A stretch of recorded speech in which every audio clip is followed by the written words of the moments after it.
Are you a die-hard Pokemon fan? Do you like to catch them all? Do you love the endless monotony and unabashed money grabbing of mobile games? Then Pokemon Quest is the game for you.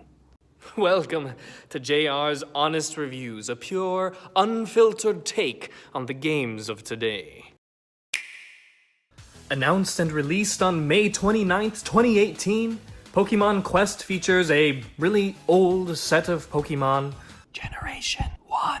Which may sound like a shameless cash-in on your fond remembrance of your wistful youth, but is actually a cool callback to the characters you know and love. While also being an obvious attempt to milk the teat of these poor, overused Pokemon dry of their nostalgic worth. But they're not like you remember. Instead of sporting their classic coat of pixel goodness, or their 3D rendered beauty, these cutesy Pokemon are forced into a more compact form called Poke-Exel that is basically just shoving them into Minecraft, which sounds like a good idea, except putting all of these characters in blocky prisons of a body makes them basically unidentifiable. Unidentifiable. Still, the colors pop, and the Pokemon are totally adorable. I still get that surge of childish glee when my little Pokecublings start to evolve. Besides, at least they still tote all the original moves and systems of the original games, right? No! Silly! Instead of overburdening you with the complexity of all the other Pokemon games, developer Game Freak knew it was best to strip all of those overbearing systems out, like gyms and battles and a storyline and a world to explore and any actual need for strategy in favor of time-restricted unlockables, limited play sessions, and quote-unquote personalization options that are just assigning small boosts in power and health to the 3 Pokemon allowed in your party.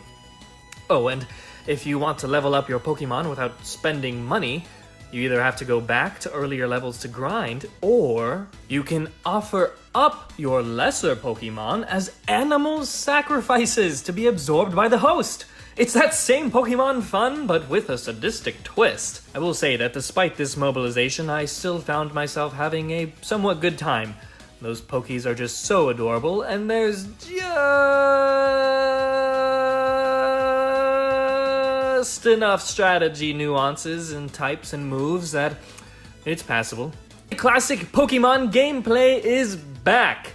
And by back I mean, it's completely removed in favor of managing your empty field, managing your Pokecubes, or engaging in vicious battles by tapping buttons. You also have the option of skipping the battles entirely and just letting the game play itself, because that's how inconsequential your input is. The game's better off without you, dang it. And you'll find yourself playing it all the same, which certainly says something about it. Honestly, the aesthetic is undeniably charming and it runs well. In fact, this is a totally serviceable and even enjoyable game. In fact, I'll go so far as to say that it is a great mobile game that, thanks to the Poke influence, stands above its competitors. I just wish it was on mobile, but it will be at the end of the month. Because of that, this game is rated, wait for it, on mobile. But hey, if you're into pretty games that you don't have to play, or if you just really like Pokemon, go for it. I mean, it is free.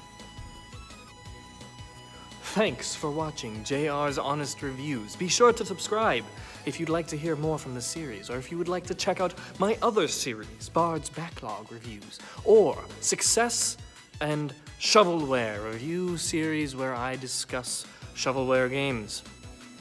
Click the button. Do it. You won't regret it. Yeah, I was in a parking garage. I don't regret it.